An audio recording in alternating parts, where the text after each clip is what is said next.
வணக்கம், சேலம் சங்கர் பேசுகிறேங்க. பாருங்கள், பஞ்சர் எப்படி போகிறதுன்னு நல்லா தெரிஞ்சுக்காங்க. ஏன்னா இதை பார்த்து நீங்கள் பழகிக்கலாம். தெரியாதவங்க நிறைய பேர்த்துக்கு தெரியும்.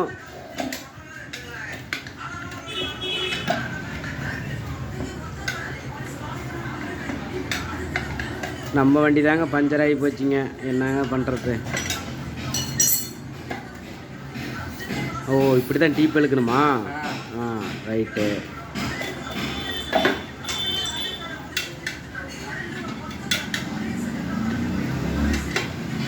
எந்தெந்த வீடியோலாம் நம்ம எடுத்து போடுறோம் பாரு. நம்ம நிலமை பாரு எப்படி ஆகி போயிடுச்சுன்னு.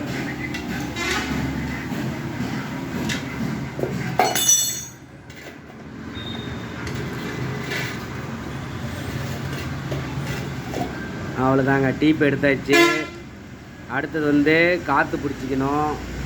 காற்று பிடிச்சிட்டு எங்கே பஞ்சரை போகுதுன்னு செக் பண்ணி பார்த்துட்டு பஞ்சர் ஒட்டிக்கணும். இவ்வளோ தான் வேலை.